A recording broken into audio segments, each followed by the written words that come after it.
Neo-Nazis really seem to like Donald Trump. Oh, I'm sorry. Are we supposed to call them the alt-right? Isn't that what we're supposed to call them? Not neo-Nazis? Oh, Isn't that rude? is that their preferred term? I think so. I Is that think what so. they? My bad. My bad. I'm sorry. Sorry. I called you neo-Nazis instead of alt-right. Let's try that again. Now, recently, 200 members of the alt-right gathered at the Ronald Reagan building in Washington, D.C. for the annual conference of the National Policy Institute. Now, what is the National Policy Institute? Well, they describe themselves as an independent organization dedicated to the heritage, identity, and future of people of European descent in the United States and around the world. With the most unique name for a group ever, National Policy Institute. Yeah, national. National Policy Institute. Right. I'm starting a new club called the Club of Stuff. You want to join? What kind of stuff? I don't know yet. I don't know. We'll figure it out. We'll figure it out. Yeah. No, basically, look, it's a white supremacist group. Sorry for saying that, but that's exactly what it is. Now, the reason I say that is because once you take a look at this video of the meeting put together by The Atlantic, you'll get to know who these people are and exactly what they're about. I've got a couple of clips. Let me show you the first one. Hail Trump! Hail our people! Hail victory!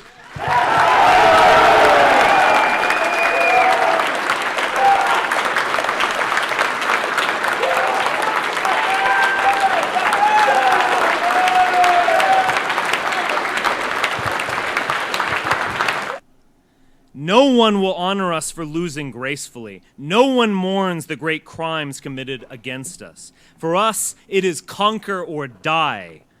The mainstream media, or perhaps we should refer to them in the original German, Lügenpresse. It's not just that they are leftist and cucks. It's not just that many are genuinely stupid. Indeed, one wonders if these people are people at all. Or instead soulless golem, animated by some dark power to repeat whatever talking point John Oliver stated the night before. Soulless golem. We wonder if they're even people. Wow. Oh boy. Here we go. It just got a little real in here, didn't it?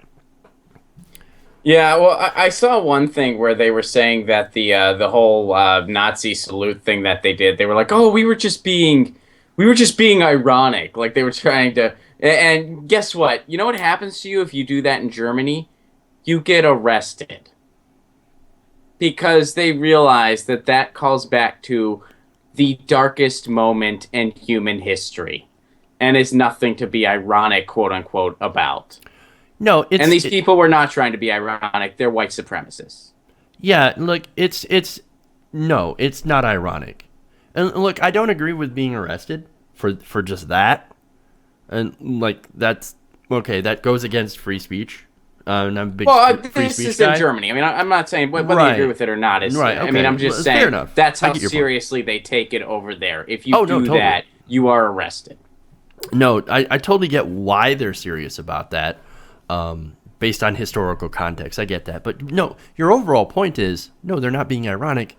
They're white supremacists. They believe in this shit. Now, the guy who spoke that you saw was Richard B. Spencer, right? And you mentioned him on one of the earlier shows. Now, he coined the term alt-right.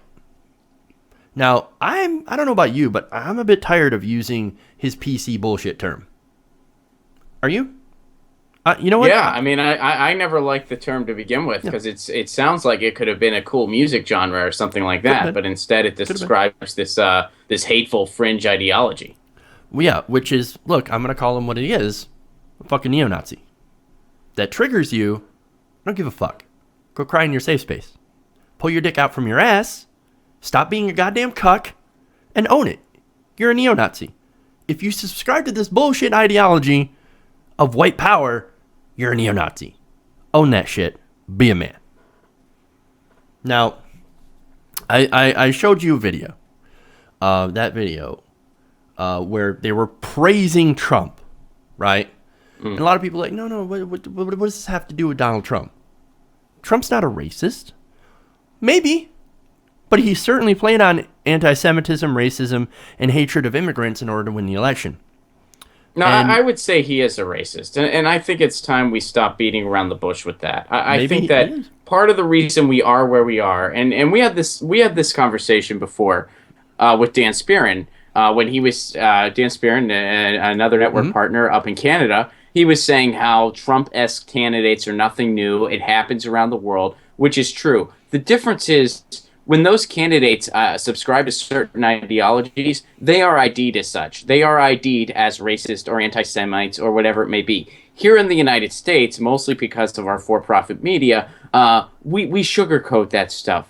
He's controversial. He's this, he's that. No, I'm sorry. He's racist. The guy's racist. Whether it's taking out a newspaper ad to call for the heads of 5 black people that ended up being innocent of murder, by the way, or whether it's discriminatory housing policies, or whether it's some of these, the asinine things he said on the campaign trail, he is a racist. Is he somebody who would subscribe to neo-Nazism or anything like that, or David Duke? Probably not. Probably not to that degree, no. But he certainly empowers those people. Why? Because he is at least subtly racist. And I'm not going to sugarcoat anymore. The guy's a racist. You know what? And that, look, I agree with that. Yes, he at the very least is somewhat racist. I don't think he ascribes to this kind of ideology. No, I don't or is think hardcore. so. It's just more of the casual. I don't want to rent the N-words. They're not as trustworthy. They're not going to pay the rent. He got that example from his father, who wouldn't rent to an African American woman who had stellar credit. Better, by the way, it would have been a better tenant than I would. By the way, so, and look, speaking of the ideology, I've got another little bit of that conference that I want to show you. Here, take a look. To be white is to be a striver, a crusader, an explorer, and a conqueror. We build, we produce, we go upward. And we recognize the central lie of American race relations. We don't exploit other groups. We don't gain anything from their presence. They need us and not the other way around. Within the very blood in our veins as children of the sun lies the potential for greatness. That is the great struggle we are called to. We are not meant to live in shame and weakness and disgrace. We were not meant to beg for moral validation from some of the most despicable creatures to ever populate the planet. We were meant to overcome all of it, because that is natural and normal for us.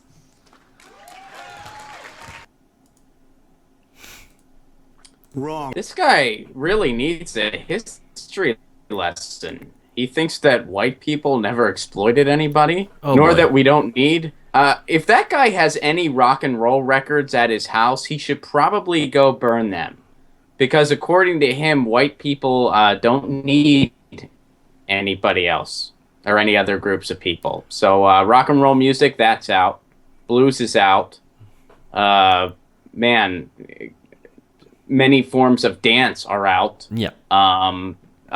Countless types of food are out. This guy would be a boring party host.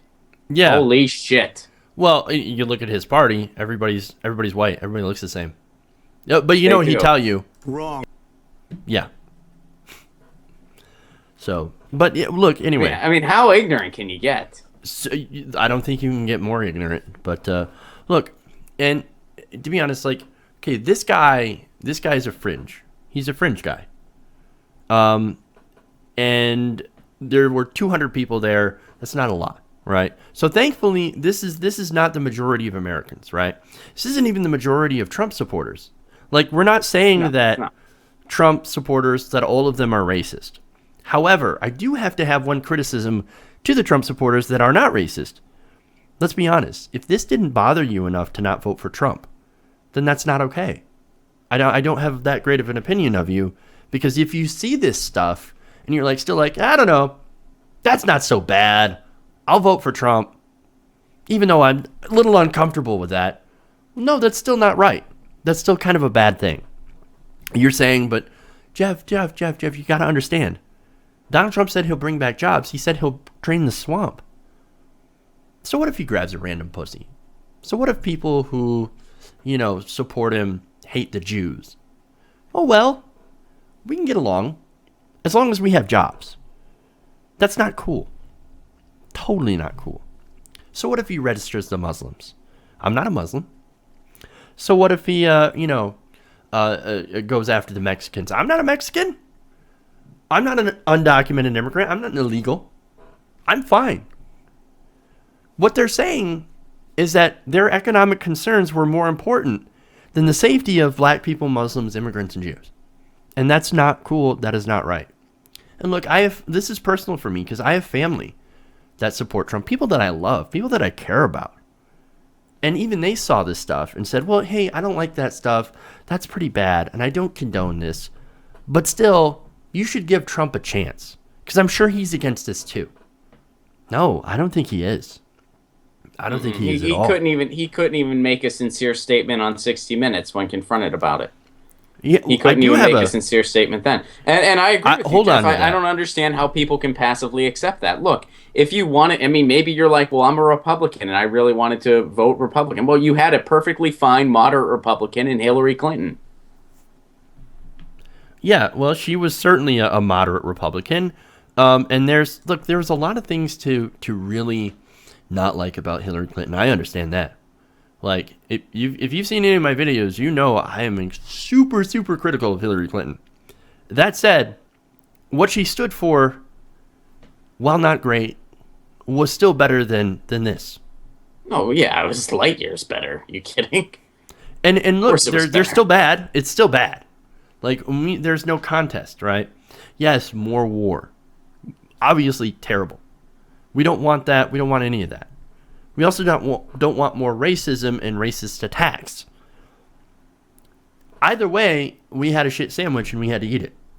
And we ended up with the worst sandwich. So, but look, here's the overall point though.